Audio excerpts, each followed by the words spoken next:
And we're back. It's Sudi here from Juicy Body Art and Face Painting in Melbourne. And if you didn't see part 1 of this video, which was the pros and cons of glitter tattoos and what you need to put in your kit to start doing glitter tattoos, click here somewhere and that'll take you to that original video. But now we're going to move on to how to apply them.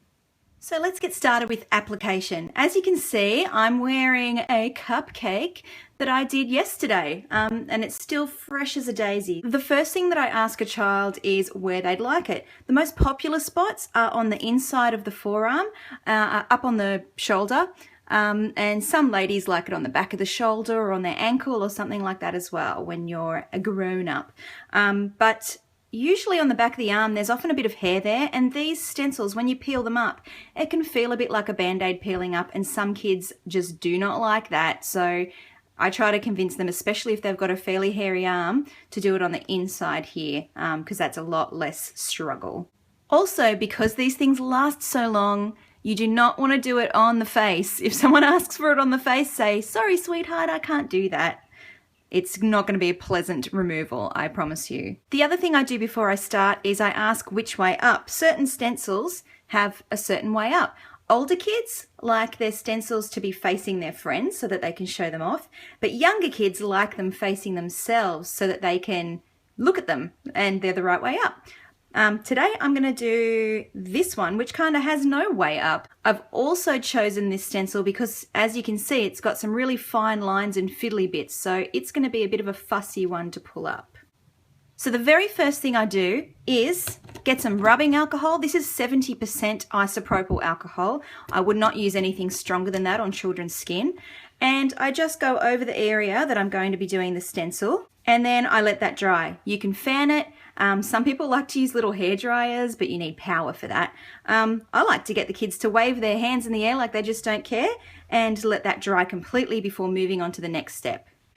Okay, I'll throw this out and move that over. Step number 2, just make sure that their arm is in a relaxed pose, that they're not twisting it, otherwise your tattoo is going to turn out warped and wonky.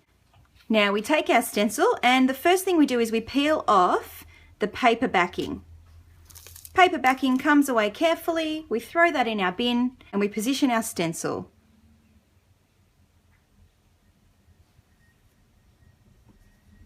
Now it's very sticky, so make sure that you lay it down really firmly, really press down so that that vinyl sticker is really adhering nicely to the arm. And then we peel back gently at the clear layer, and it's best to do it as close to the skin as possible so that none of your little detailed bits of stencil get pulled up. Some stencils adhere a little bit better than others.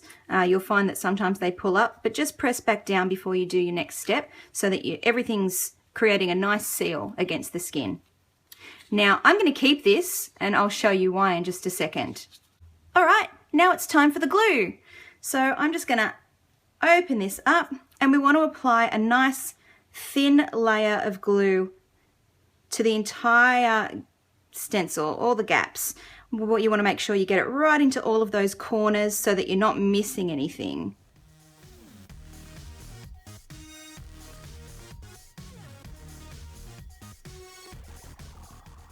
Okay, and at this point, I'm going to take that little bit of plastic that I saved, and I'm just going to, it's all kind of half rolled over, and I'm just going to sort of slide it over the top of the glue just to make sure that it's all nice and evenly applied, and that we don't have heaps of big chunks or anything there. Because the problem is, if your glue's too thick, when you go to pull your stencil back up at the end, it's going to take bits of the glitter tattoo with it. So we want this to be a really, really nice, even, thin application. Now I'm going to throw this out, and we want that to go kind of clear. You can see that it went on white and it's kind of starting to go clear. And when it goes clear, that means it's time to put the glitter on. So if you wanted to use a temporary tattoo ink, this is the step that you would substitute this for. So instead of doing the glue, you'd do the temporary tattoo ink, you'd brush it on just like you did with the glue, and then once that's dry, you peel off the stencil and it's done. If you wanted to use mica powders, you'd put mica powders on instead, but I am absolutely 100% going for the glitter. Alright, I've got 3 colours here. I'm going to use my pink, my purple and my light blue.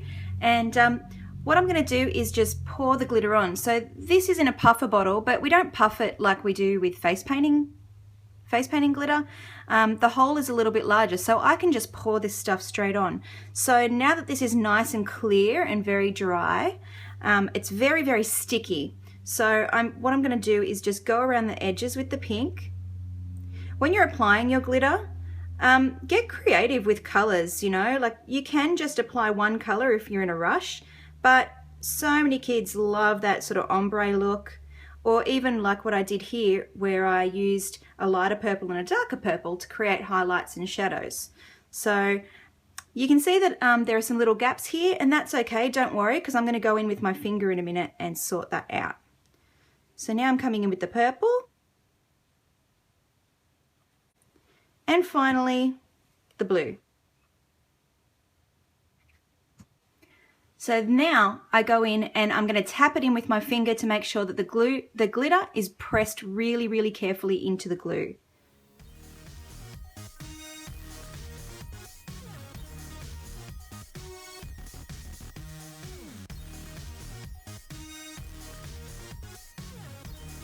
Now that the whole stencil is covered and I'm sure that the glitter is adhering really, really nicely to the glue, I'm going to go and get my bag.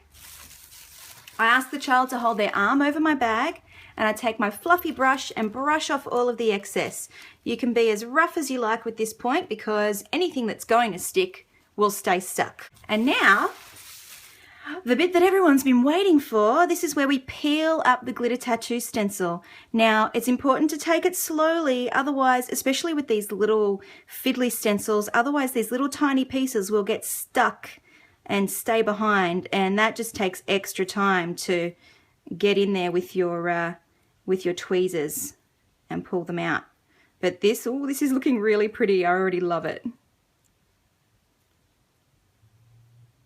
And ta-da! That's so gorgeous. I'm going to throw this out in just a sec. You can see that there was a bit that was not attached to the rest of the stencil in the middle, and that's where my handy tweezers come in. So I'm just going to find a lip underneath there. There it is. And now it's time to peel that bit off.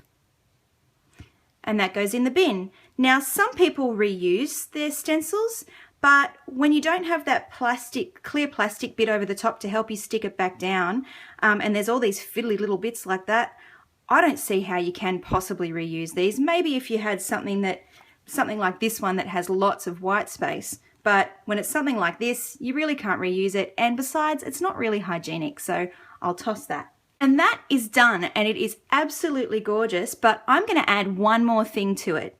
I'm just going to take another little dot of glue and place it right in the center of my glitter tattoo and let that dry. So you can see that that's mostly gone clear now, and I'm going to take a little bit of bling and stick that right in the middle of my glitter tattoo. And there you go, even more sparkle. Isn't that pretty? How easy is that? I mean, once you get the process down, you can get pretty fast. I would say that because of all of the drying time, and if you do take the steps and make the effort to do the whole rubbing alcohols section and whatnot, that is going to make the tattoo last a lot longer and it's going to give more value to your clients. So if you do take the time to make them look super pretty and make them adhere really, really nicely and make them long lasting, it's really, really worth it. So I'd say you can probably do up to 15 in an hour.